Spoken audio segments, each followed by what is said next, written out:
Sudahkah kau miliki damai di hatimu? Sudahkah kau miliki sukacita di hidupmu?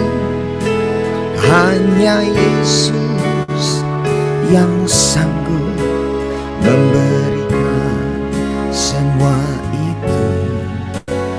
Jadikanlah Dia Raja di hidupmu. Sudahkah kau miliki damai di hatimu? Sudahkah kau miliki sukacita di hidupmu?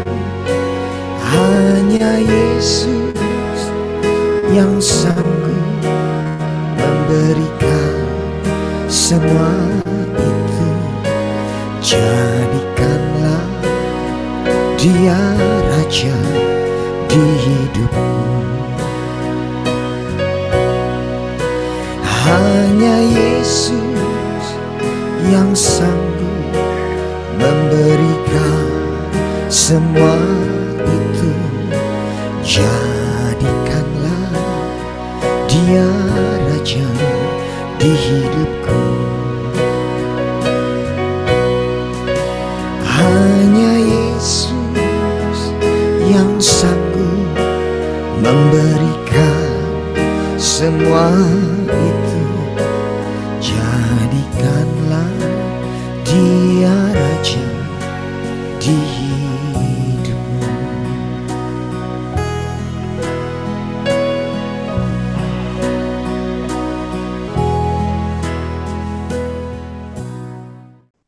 Shalom. Shalom, Pak. Puji nama Tuhan. Bapak Ibu yang dikasih oleh Tuhan, hari ini kita punya tema yang sangat istimewa, yaitu Amazing Grace, atau anugerah yang menakjubkan. Bapak Ibu, sebelum kita masuk di dalam pembahasan firman Tuhan, saya ingin mengartikan lebih dulu. Seperti apakah anugerah yang menakjubkan itu di dalam kehidupan kita sehari-hari. Sebelum nanti kita menyaksikan, tentunya anugerah yang menakjubkan yang dari Yesus Kristus Tuhan buat dunia, buat saudara dan saya, buat kita, lebih dahsyat lagi dibandingkan kehidupan nyata manusia yang ada di dunia ini. Bapak Ibu, saya yakin mungkin belakangan ini Anda menerima video lewat medsos. Seorang karyawan dari McDonald yang sudah bekerja kurang lebih 25 tahun, yang dengan setia, penuh dedikasi, dan penuh dengan kesederhanaan. Karyawan ini adalah karyawan teladan yang menurut pemandangan bosnya adalah karyawan yang bagus. Namun, karyawan ini adalah karyawan yang sangat sederhana hidupnya. Dia berangkat ke tempat dia bekerja, dia pulang ke rumahnya, dia naik sepeda pancal. Namun, saya yakin karyawan ini sama seperti Anda dan saya, yang memiliki juga cita-cita. Mungkin dia juga punya cita-cita hidup yang lebih bagus, hidup dengan masa depan yang lebih tinggi daripada yang saat ini dia bisa capai. Tetapi saya yakin ada begitu banyak orang yang memimpikan hidup yang luar biasa, tetapi dia menyadari itu adalah sesuatu yang tidak mungkin dia bisa dapatkan. Itu adalah sesuatu yang tidak mungkin dia bisa raih. Tetapi apa yang terjadi? Tuhan memberkati dia dengan anugerah yang menakjubkan di dalam kehidupan nyata ini. Suatu hari, dia berulang tahun. Teman-teman sekerjanya memberikan surprise kepada dia, memberikan kado, ditaruh di dalam sebuah kantong kertas. Kemudian teman-temannya mempersilahkan, silakan kamu kalau mau lihat kadomu apa. Dia mulai membuka satu demi satu barang-barang yang ada di dalam kantong kertas sebagai kado dari teman-temannya. Dia berpikir sederhana, maksimal kado yang aku terima adalah sekantong kertas ini yang ada di dalamnya. Dia mulai buka, ada kacamata, ada mainan mobil-mobilan kecil, dan dia juga melihat, dia juga kaget, loh di sini ada remote. Dia pikir remote ini untuk remote mobil-mobilan tadi. Dia masih tidak mengerti jika hari itu sang bos itu berkenan memberikan hadiah yang luar biasa, yaitu sebuah mobil sedan warna putih Mercedes-Benz. Di belakangnya dia masih tidak melihat, dia masih tidak menyadari bahwa dia mendapatkan hadiah yang luar biasa dari bos yang menilai dia adalah karyawan yang baik. Namun teman-temannya bilang, coba remote-nya kamu nyalakan. Maka mulai dia pencet-pencet remote-nya mobil itu, dan dia mendengarkan ada suara di belakang dia. Maka dia membalikkan badannya, dia melihat dengan takjub sekali.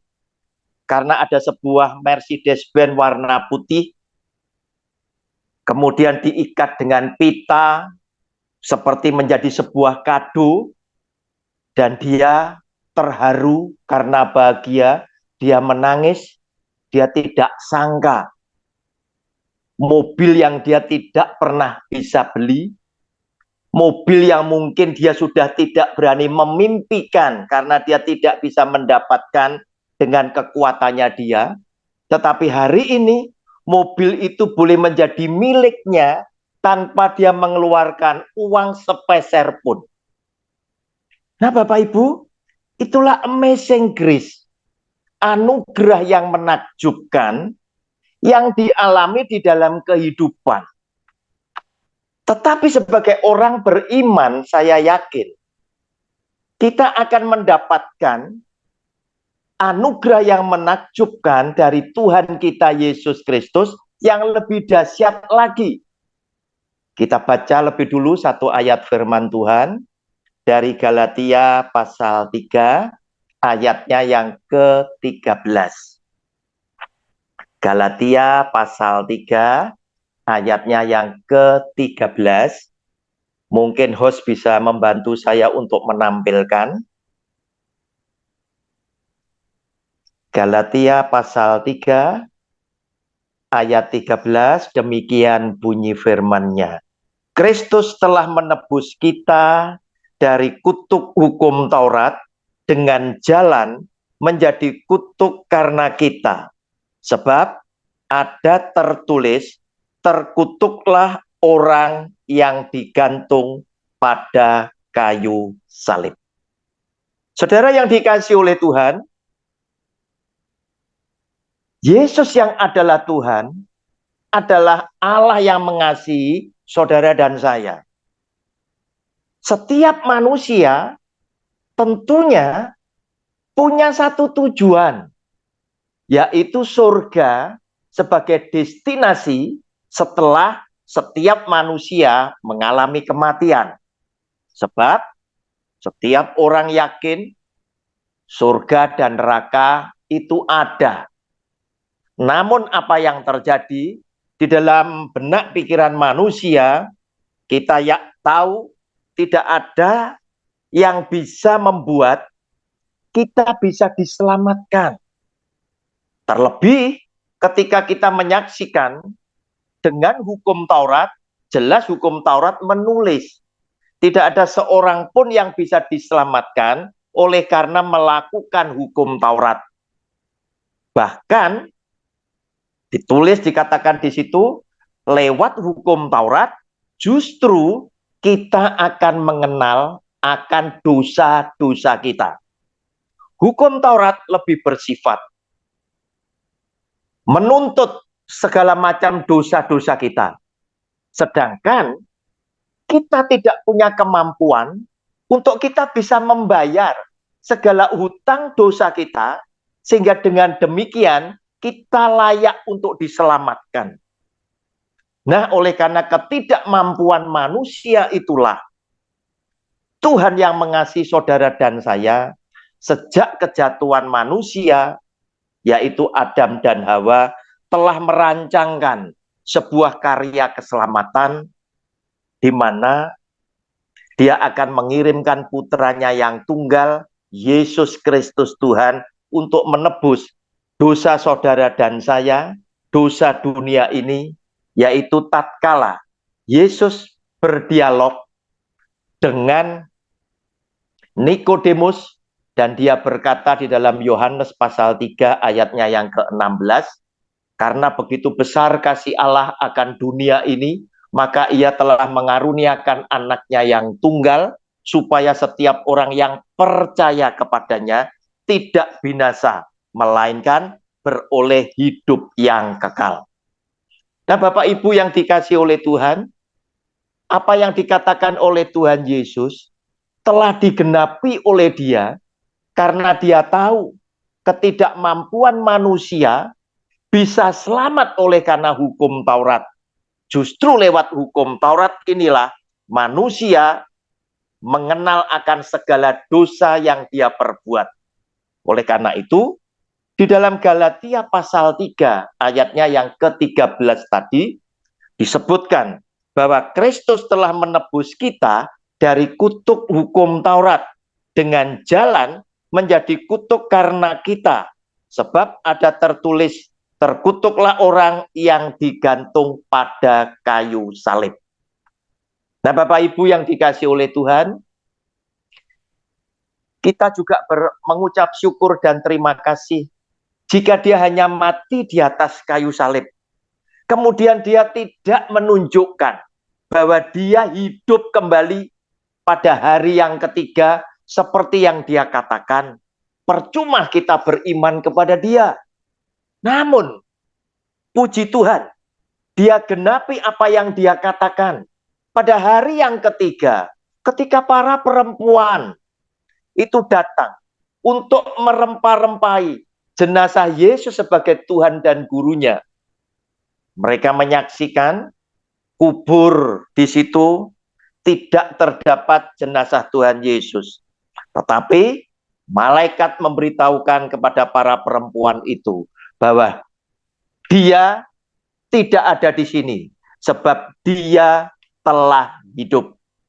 Nah, Bapak Ibu, para murid, para perempuan itu pun tidak bisa mengerti apa yang sedang dikatakan oleh para malaikat. Mereka masih sedang berpikir apa yang sebetulnya terjadi atas Yesus sebagai Tuhan dan gurunya. Namun, lagi-lagi Tuhan yang mengerti cara berpikir Anda dan saya sebagai umat ciptaannya, meyakinkan lewat penampakan dirinya, Dia membuktikan bahwa Dia telah hidup kembali. Nah, Bapak Ibu, lewat kehidupannya Dia itulah kita yang beriman kepada Dia juga merasa yakin bahwa jika suatu hari kelak kita mati, kita yang beriman kepada Dia juga akan memperoleh kehidupan seperti Kristus yang sudah bangkit. Saudara yang dikasihi oleh Tuhan, ketika Yesus Kristus Tuhan dibangkitkan, para rasul yang adalah orang-orang dekat dengan Tuhan Yesus, para rasul yang telah menjadi saksi bagi kehidupan Kristus, mereka jugalah yang mulai merenungkan sabda firman Tuhan Yesus, dan kemudian mulai mereka mengajarkan, menjabarkan agar supaya pengajaran para rasul membuat saudara dan saya tidak salah melangkah. Salah satu rasul yang selalu menguraikan sabda firman Kristus, salah satunya adalah Rasul Paulus. Rasul Paulus adalah rasul yang sangat pandai di antara para rasul. Karena Rasul Paulus adalah ahli Taurat dan orang Farisi. Dia juga mempunyai relasi para bangsawan, para pejabat, gubernur, dan lain sebagainya. Sehingga dia juga adalah orang yang punya kedudukan tinggi pada zamannya dia. Ketika dia masih bernama Saulus. Dia memberikan satu pengajaran kepada saudara dan saya dengan maksud dan tujuan agar supaya kita memberikan respon yang tidak salah. Ketika Yesus Kristus Tuhan bangkit, ketika Tuhan Yesus sudah menyelamatkan saudara dan saya, pastilah apa respon yang saudara dan saya berikan kepada Kristus. Sama seperti karyawan McDonald tadi, pasti dia memberikan respon kepada bosnya, kepada pekerjaannya, adalah sesuatu yang baik, lebih baik daripada hari kemarin. Dia akan lebih setia lagi, dia akan lebih loyal lagi, dan dia akan lebih merasakan bahwa McDonald adalah seluruh kehidupan dia. Nah, saudara, tiba gilirannya kita sebagai orang beriman. Ketika kita tahu Yesus Tuhan sudah menyelamatkan kita di atas kayu salib. Dia gantikan kita di atas kayu salib. Sehingga kita yang tidak mampu, kita yang harusnya tidak layak mendapatkan keselamatan, telah diselamatkan oleh dia dengan dia menggantikan kita mati di atas kayu salib. Apa respon saudara dan saya? Sehingga kita pun meyakini apa yang dikatakan oleh Rasul Paulus di dalam pengajarannya itu adalah sesuatu yang benar, di mana Rasul Paulus sempat berkata di dalam Efesus pasal 2 ayat 8 dan 9.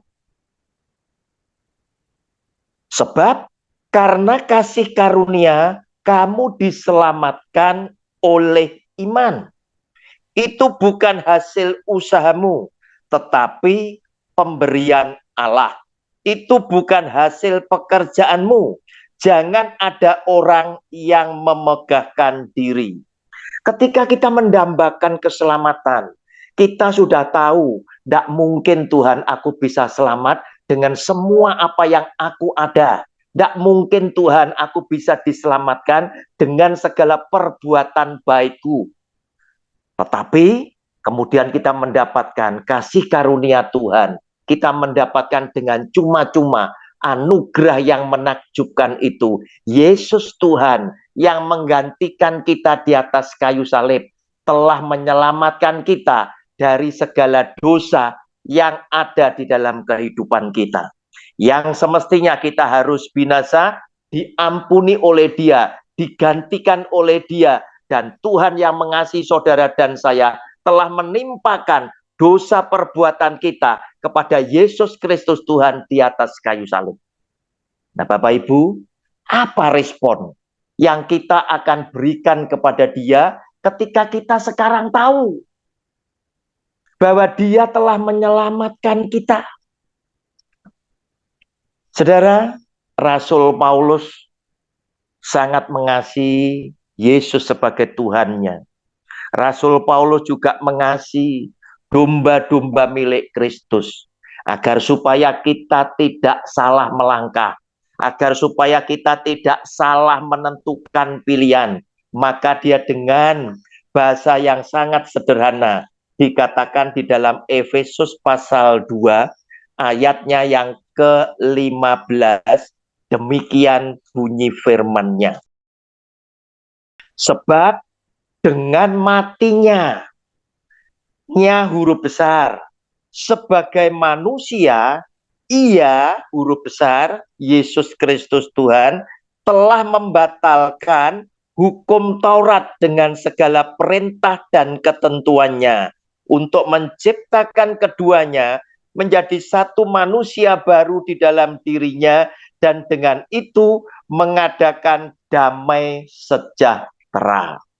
Bapak Ibu, Rasul Paulus bermaksud agar supaya ketika kita diselamatkan oleh Tuhan Yesus, kita akan setia 100% kepada Kristus dan semua ajaran Dia. Dia datang dengan hukum kasih-Nya. Dia datang memberikan kasih karunia kepada saudara dan saya. Oleh karena itu Rasul Paulus mengajarkan, jangan kita mengikuti ajaran-ajaran yang lain, agar supaya kita yang sudah diselamatkan tidak mengecewakan, tidak mendukakan hati Yesus Kristus Tuhan yang sudah berkenan mati di atas kayu salib, gantikan saudara dan saya.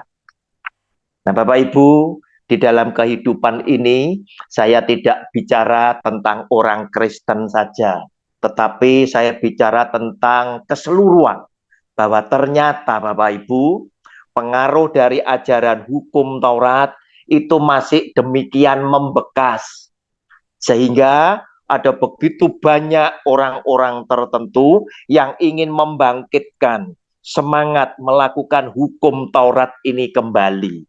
Baik itu adalah faham-faham tertentu ya yang menjalankan ya ibadah kembali kepada Sabat yang dulu ya, tidak seperti kebanyakan orang Kristen ibadah biasanya ya hari Minggu.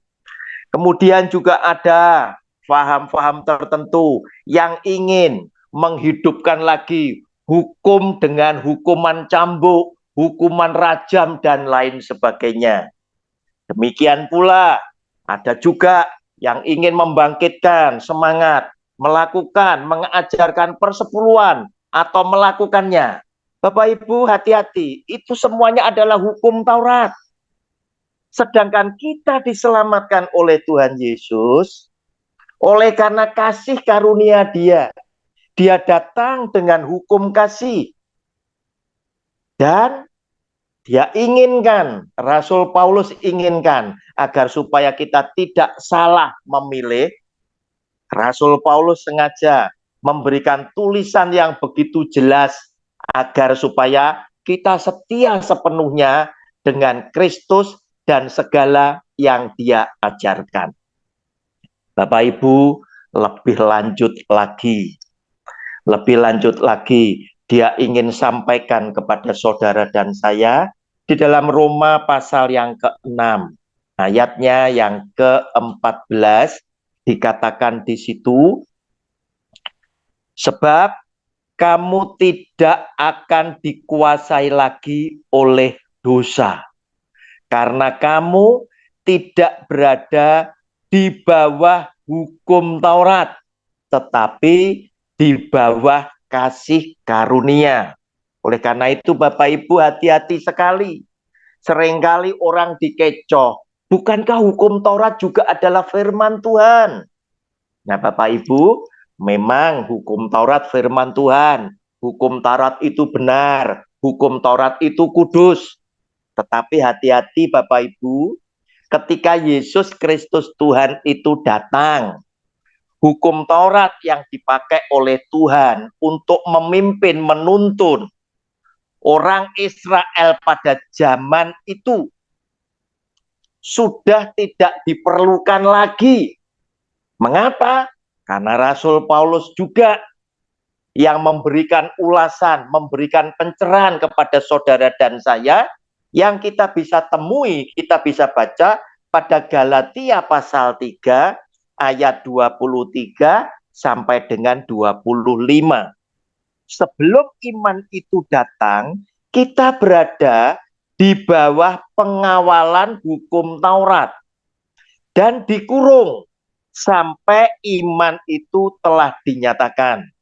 Jadi, hukum Taurat adalah penuntun bagi kita sampai Kristus datang, supaya kita dibenarkan karena iman. Sekarang, iman itu telah datang. Karena itu, kita tidak berada lagi di bawah pengawasan penuntun. Bapak Ibu, bahasa yang dipakai oleh Rasul Paulus adalah bahasa-bahasa yang sederhana. Tujuannya jelas agar supaya kita tidak perlu menafsirkan lagi, tetapi kita lebih mudah memahami maksudnya, agar supaya kita tidak salah pilih. Sebab jika kita salah pilih, kita kemudian mencampur adukkan, kita melakukan sebagian daripada hukum Taurat, siapa lagi yang akan menolong kita? Apalagi di dalam Kisah Rasul pasal yang ke-13, Rasul Paulus pun juga memperingatkan kepada saudara dan saya. Kisah Rasul pasal 13, ayatnya yang ke-38 dan ke-39. Jadi ketahuilah hai saudara-saudara, oleh karena dialah maka diberitakan kepada kamu pengampunan dosa. Hukum Taurat tidak pernah bicara tentang pengampunan dosa. Hukum Taurat hanya bicara tentang saudara dan saya harus bayar dosa. Dan itu nggak mungkin saudara dan saya mampu melakukannya. Oleh karena ketidakmampuan manusia atas hukum Taurat tadi, Yesus yang adalah Tuhan berkenan menggantikan saudara dan saya, menebus dosa-dosa kita, sehingga kita yang beriman kepada Dia beroleh hidup yang kekal.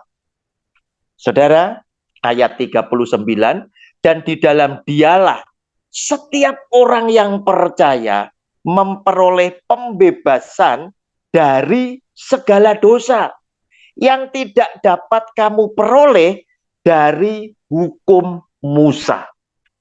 Nah, Bapak Ibu, hati-hati. Kita tuh sudah diselamatkan. Kita sudah ditebus oleh darah yang kudus. Darah anak domba Allah, Yesus Kristus Tuhan. Otomatis kita juga akan meresponi sama dengan karyawan McDonald tadi. Kita akan lebih mencintai Yesus. Kita akan lebih setia kepada Kristus. Karena kita tahu Dia berkenan mati gantikan saudara dan saya. Sehingga saya akan mengambil keputusan pada malam hari ini adalah malam yang mungkin saudara tidak pernah akan alami lagi. Jika firman Tuhan ini berbicara langsung secara pribadi kepada saudara. Apakah Anda mau setia kepada Yesus dengan segala kebenaran dan firman-Nya? Kita tahu Taurat kudus, Taurat benar. Taurat dipakai oleh Tuhan sebelum Kristus datang. Dan Yesus yang adalah anak Allah juga takluk kepada hukum Taurat. Namun bukan berarti hukum Taurat harus kita jalankan kembali setelah Dia naik di atas kayu salib, tebus dosa saudara dan saya. Sebab justru Dia naik ke atas kayu salib tadi, Dia gantikan saudara dan saya yang tidak mampu membayar dosa kita atas tuntutan hukum Taurat. Dan kita tahu hukum Taurat tidak pernah berbicara tentang pengampunan. Tetapi hukum Taurat selalu berbicara tentang penuntutan akan dosa saudara dan saya. Yesus berbicara tentang pengampunan dosa. Yesus yang adalah Tuhan datang dengan belas kasihan kepada saudara dan saya. Dan Dia nyatakan, Dia tunjukkan, Dia berkenan mati di atas kayu salib untuk dosa saudara dan saya.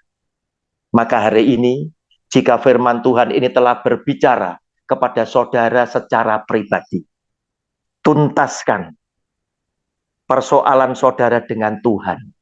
Apakah Anda mau setia dengan Dia, dengan semua firman dan ajaran Dia secara murni? Oleh karena malam hari ini belum tentu adalah malam yang Anda akan alami di malam-malam yang lain. Oleh karena Tuhan mengingatkan, Dia sudah menyelamatkan saudara dengan kematian. Kita diselamatkan oleh karena peristiwa Dia mati di atas kayu salib, bukan yang lain. Jika firman Tuhan ini saudara aminkan, saudara nanti boleh berdoa sendiri secara pribadi. Saudara silakan berjanji kepada Tuhan untuk setia kepada Dia sekarang sampai selama-lamanya. Tuhan Yesus memberkati Anda secara pribadi bersama keluarga, sebagaimana Dia sudah memberkati saya bersama keluarga. Amin. Terima kasih Bapak Pendeta Roni Suwono untuk firman Tuhan yang luar biasa. Ya, kalau kita mendengarkan yang sudah disampaikan oleh Bapak Roni tadi, betapa Tuhan itu mengasihi kita. Kalau Taurat ya, perjanjian Taurat ya, hukum Taurat mata ganti mata, gigi ganti gigi. Tapi kalau hukum Tuhan Yesus, kasihilah musuhmu, orang yang menganiaya kamu. Jadi benar-benar luar biasa pengorbanan Tuhan, dan Tuhan sudah memberikan teladannya buat kita semua. Dan seperti yang disampaikan tadi oleh Bapak Roni, kita harus setia kepada Tuhan Yesus yang sudah menyelamatkan kita, yang sudah menebus dosa kita dan melayakkan kita jadi anaknya. Puji Tuhan, terima kasih luar biasa.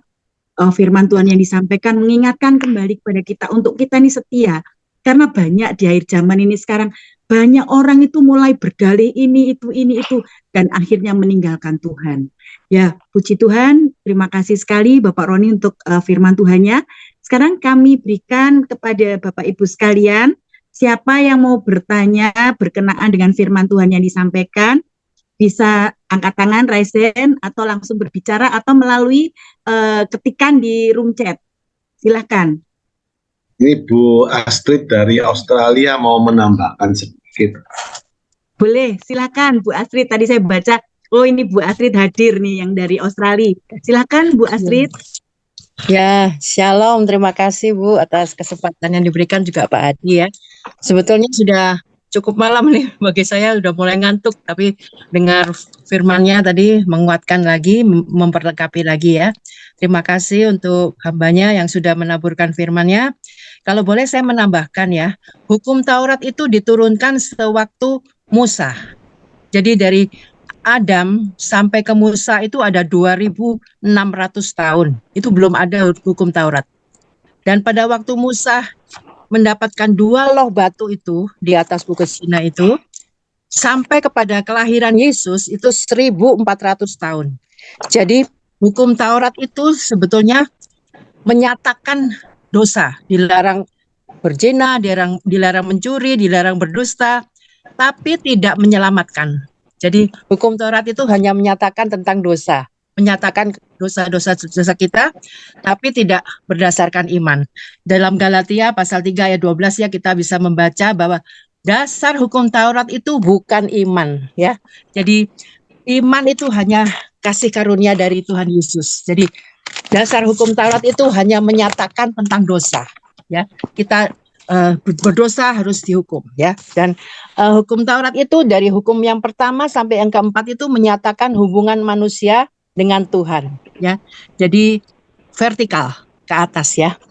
Dan hukum yang kelima sampai yang ke-10 menyatakan hubungan antara manusia dengan sesama, horizontal. Itu lambangnya salib. Jadi lambang salib itu seperti penebusan Yesus di atas kayu salib. Sebetulnya rencana Allah itu untuk menyelamatkan kita. Tidak ada satupun dari kita yang binasa. Tuhan ingin semua manusia diselamatkan. Tapi ya itu, karena manusia jatuh dalam dosa, harus melalui ada seseorang yang menebus. Jadi Tuhan Yesus itu lahir berupa daging dan darah ya, untuk menjadi manusia supaya sama dengan kita dan mati untuk menebus dosa kita. Jadi sebetulnya rencana Allah itu ada yang mau menggagalkan, yaitu iblis.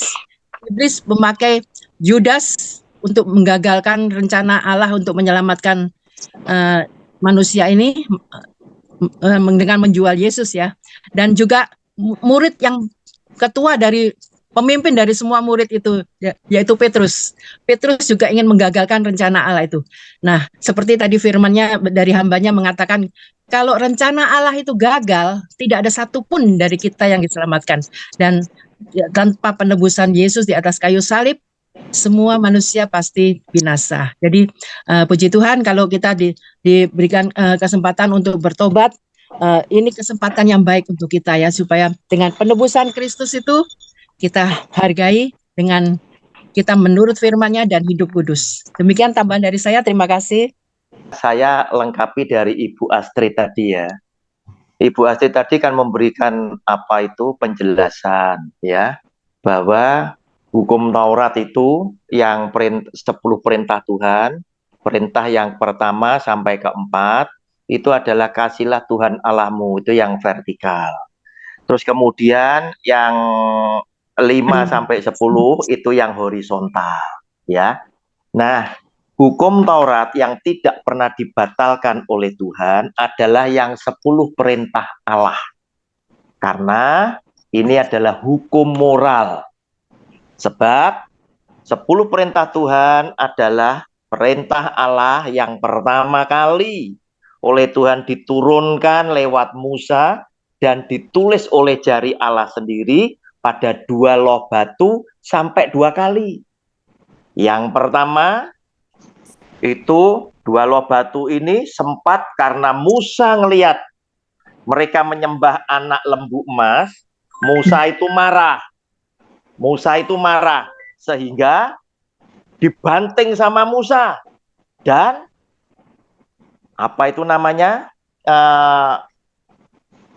dua loh batu yang pertama tadi pecah. Tuhan bilang sama Musa, Musa, buat 2 loh batu lagi seperti yang kemarin dan kamu naik lagi ke atas gunung. Tuhan kembali menulis dengan jarinya. Artinya apa? Tuhan tunjukkan bahwa perintah ini demikian penting untuk manusia. Sampai Tuhan berkenan tulis 2 kali. Nah, Bapak Ibu, 10 perintah Allah inilah yang oleh Yesus Kristus Tuhan itu diadopsi, ya, diambil sebagai hukum kasih. Ada di mana? Ada di Perjanjian Baru, yaitu silakan Anda catat pada Matius pasal 22 ayat yang ke-36 sampai 40.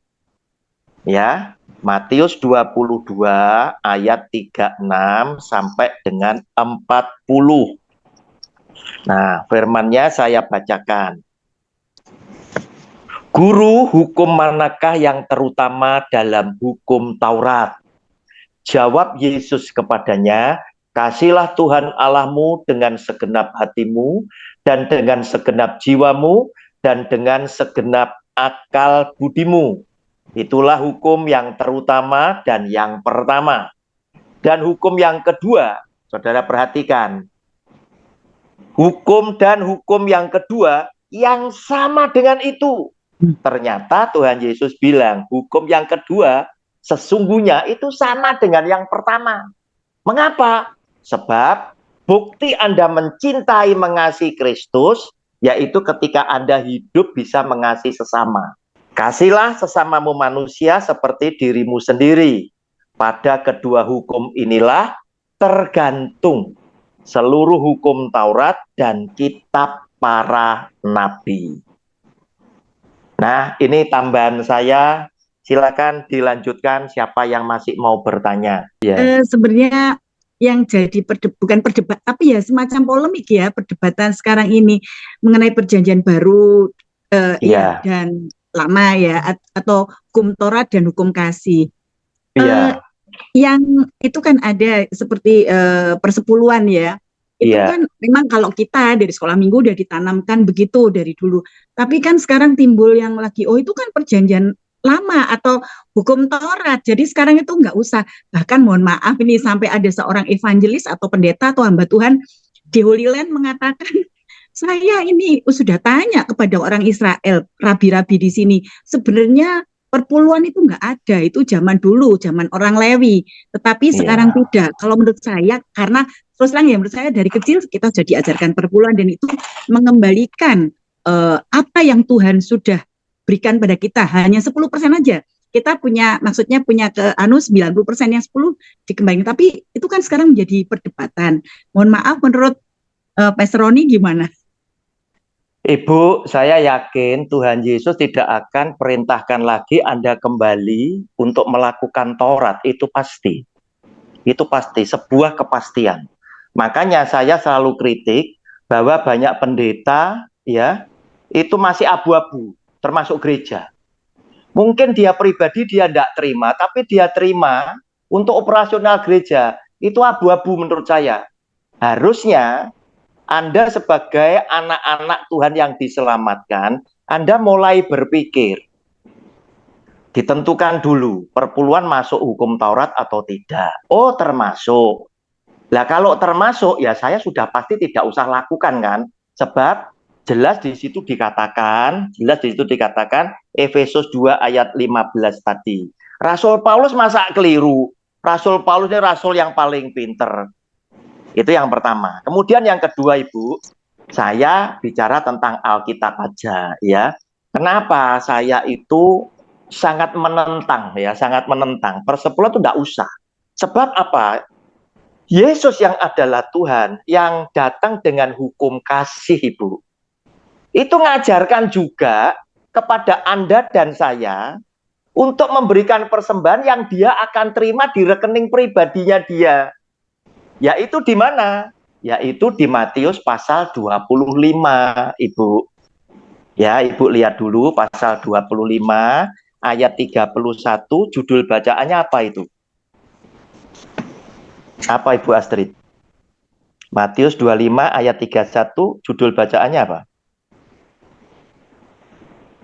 Penghakiman terakhir, betul ya? Penghakiman terakhir. Lihat ya, saya bacakan mulai 31 sampai dengan 40 saja. Ini adalah rekening pribadi Tuhan Yesus yang jika Anda mempersembahkan, Anda dijadikan domba di sebelah kanan. Anda diselamatkan, janjinya diselamatkan. Terus kemudian ya itu diterima langsung oleh tangan Tuhan Yesus. Tapi kenapa kita tidak lakukan? Karena Anda lebih tergiur dengan janji para pendeta yang menjanjikan Anda bisa kaya. Berarti kekayaan itu lebih menarik daripada keselamatan. Tuh lihat ya, apabila anak manusia datang dalam kemuliaannya dan semua malaikat bersama-sama dengan dia, maka ia akan bersemayam di atas tata kemuliaannya.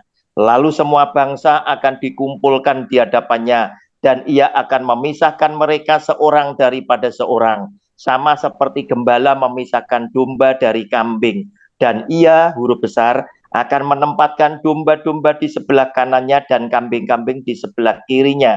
Dan raja itu akan berkata kepada mereka yang di sebelah kanannya, mari hai kamu yang diberkati oleh Bapakku, terimalah kerajaan yang telah disediakan bagimu sejak dunia dijadikan. Sebab ketika aku lapar, perhatikan kata aku lapar huruf besar, kamu memberi aku makan huruf besar. Ketika aku haus, kamu memberi aku minum, hanya huruf besar. Ketika aku seorang asing, kamu memberi aku tumpangan, aku huruf besar. Ketika aku telanjang, kamu memberi aku pakaian. Ketika aku sakit, kamu melawat aku. Ketika aku di dalam penjara, kamu mengunjungi aku. Maka orang-orang benar itu akan menjawab dia, katanya, Tuhan, bila manakah kami melihat engkau lapar dan kami memberi engkau makan, atau haus dan kami memberi engkau minum? Bila manakah kami melihat engkau sebagai orang asing dan kami memberi engkau tumpangan, atau telanjang dan kami memberi engkau pakaian? Bila manakah kami melihat engkau sakit atau dalam penjara dan kami mengunjungi engkau? Perhatikan ayat 40, ini yang dia menyatakan. Dan raja itu akan menjawab mereka, aku berkata kepadamu, sesungguhnya segala sesuatu yang kamu lakukan untuk salah seorang dari saudaraku yang paling hina ini, kamu telah melakukannya untuk aku, hanya huruf besar. Artinya Yesus Kristus Tuhan memperkenalkan diri kepada Anda dan saya sebagai orang yang paling hina, orang yang dipandang sebelah mata, atau orang yang tidak terkenal, atau orang yang bukan siapa-siapa, itu aku. Nah, ketika kita tidak memberikan persepuluhan, bukan berarti kita tidak memberikan persembahan, jangan salah. Sebagai anak Tuhan, otomatis satu paket, Anda akan mengasihi keluarga hamba Tuhan. Kecukupan keluarga hamba Tuhan harus terjamin. Kedua, Anda akan mengasihi pekerjaan Tuhan. Ketiga, Anda akan mengasihi sesamamu yang lain. Sebab dengan mengasihi sesamamu yang lain, hukum yang kedua ini sama dengan yang pertama. Sebab apa? Sebab itu bukti bahwa engkau mengasihi Tuhan yang tidak kelihatan. Nah, yang berikutnya, Ibu yang dari mana tadi yang lagi diskusi sama saya, Kisah Rasul pasal 13, Ibu boleh catat di dalam ayat 27 dan 28. Bangsa Yahudi itu terpecah jadi dua, Ibu. Yaitu ketika Tuhan Yesus ditangkap dan diadili oleh siapa? Ahli Taurat, orang Farisi, tokoh agama yang lapor, yang punya duit, ya, yang minta Pilatus untuk menyalibkan, dan mereka serentak berteriak, salibkan dia. Nah, tak bacakan dua ayat ini, Kisah Rasul 13, 27, 28, nanti kita ngambil kesimpulan. Siapa yang melakukan persepuluhan, siapa yang melakukan hukum Taurat. Sebab penduduk Yerusalem dan pemimpin-pemimpinnya tidak mengakui Yesus. Tidak mengakui dalam hal apa? Dalam hal dia sebagai juru selamat. Dalam hal dia sebagai Mesias. Mereka menyebutnya Yesus sebagai penyesat. Dengan menjatuhkan hukuman mati atas dia. Mereka menggenapi perkataan nabi-nabi yang dibacakan setiap hari Sabat. Dan meskipun mereka tidak menemukan sesuatu yang dapat menjadi alasan untuk hukuman mati itu, namun mereka telah meminta kepada Pilatus supaya ia dibunuh. Nah, Bapak Ibu, pada waktu itu orang Yahudi terpecah jadi dua. Yang bicara salibkan dia itu tidak mengakui Yesus sebagai juru selamat. Otomatis dia tidak mau hidup dengan hukum kasih. Dia sampai hari ini dan cucu cicitnya menyebar di seluruh dunia, tetap hidup di bawah hukum Taurat dan melakukan hukum Taurat dan perpuluhan. Tetapi yang sudah terima Yesus Kristus Tuhan, dia hidup dalam hukum kasih dan meninggalkan hukum Taurat. Nah, sekarang Anda dan saya ada di mana? Ini ayatnya. Demikian Ibu, terima kasih. Ini gini Pak Tony. Kita lihat kenyataan yang terjadi sekarang. Gereja-gereja yang maju, tanda petik ya, itu gereja yang jumlahnya banyak, cabangnya di mana-mana, yang sekarang malah menjadi satu patokan ya. Itu malah gereja bagi orang-orang merasa itu gereja yang paling benar. Dan mereka selalu menanamkan perpuluhan. Dan kalau saya lihat juga di YouTube, perpuluhan tetap ada. Dan saya pernah kebetulan anak saya itu full time gereja. Dia bilang, Pak, kalau perpuluhan tidak ada, ya buat gaji kita itu dari mana? Itu pertama. Kedua, buat operasional, di mana gereja sekarang kan kayak diskotik ya, pakai layar yang lebarnya satu panggung, itu harganya berapa miliar, pakai karpet yang semuanya sebawah, dan itu semua kan butuh biaya orang. Nah ini yang ditanyakan ke anak saya kepada saya bilang apa yang sudah pernah Pak Roni ajarkan itu pernah saya sampaikan, tapi saya tidak mau debat karena percuma, nanti akan terjadi clash antara hubungan saya sama anak saya, bahkan sama istri saya, karena mereka sudah begitu istilahnya percaya pol sama ajaran gerejanya itu. Jika tidak mau lihat itu aja. Ya, makasih. Oke, saya kasih jawaban dulu ya. Pak Kris tadi dikatakan oleh anaknya, kalau misalkan tidak ada persepuluhan, ya, terus gereja bayar gaji itu dari mana? Nah, saya bilang orang yang sedang berpikir seperti ini pasti bukan Kristen yang beriman. Mengapa? Karena ketika Yesus Kristus Tuhan dicobai oleh iblis setan di padang gurun, ubah batu jadi roti, jawaban inilah yang harusnya ada di benak orang Kristen, bahwa manusia hidup bukan karena roti saja, tetapi firman yang keluar dari mulut Allah. Itu yang pertama. Kemudian yang kedua, ya, Anda harusnya melihat ternyata ada banyak gereja yang tidak menerapkan persepuluhan. Itu bisa hidup loh. Salah satunya Katolik, kemudian Protestan. Itu bisa hidup loh. Bahkan mereka punya aset. Sedangkan gereja besar yang menerapkan persepuluhan, mana aset yang dimiliki oleh jemaat yang Anda bisa bangga karena Anda ikut urunan? Mana? Mana? Asetnya mungkin atas nama keluarganya pendeta. Makanya tidak heran kalau anak cucu cicit pendeta itu tetap jadi pendeta. Karena apa? Ada kepentingan harta yang dia harus pertahankan.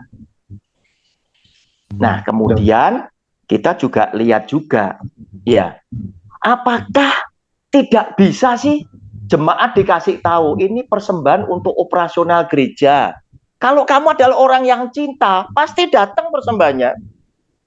Nah, sekarang Pak Kris tadi sudah tak tunjukkan bahwa Tuhan Yesus ternyata punya rekening pribadi, yaitu Matius 25 ayat 31 sampai 46. Dia tidak menjanjikan engkau kaya, tetapi dia menjanjikan kita dijadikan domba di sebelah kanan, yaitu yang diselamatkan dalam hidup yang kekal. Anda mau enggak ke sini? Atau Anda tetap masih ke sana? Ke yang persepuluhan, yang Taurat? Saya hanya bisa memaparkan, tetapi saya tidak berhak atau punya kuasa untuk mengharuskan Anda ikut saya. Tetapi dengan saya sudah menyampaikan, saya sudah terbebas dari tuntutan isi Alkitab, bahwa saya sudah mengingatkan, ini loh, Yesus Kristus Tuhan punya rekening pribadi yang jika Anda datang dengan persembahan, dia terima langsung. Kenapa Anda harus berikan kepada orang yang belum tentu sampai ke dia? Lihat, gereja boleh besar, persepuluhan boleh jalan, jemaatnya dia yang melarat, yang miskin, yang menghadapi meja kosong, belum tentu terpelihara. Kenapa? Karena sebagian dibelokkan fungsinya. Tetapi ketika kita berikan kepada yang lapar, yang haus, yang telanjang, Tuhan Yesus bilang apa? Engkau telah melakukan untuk aku. Demikian Pak Kris, terima kasih.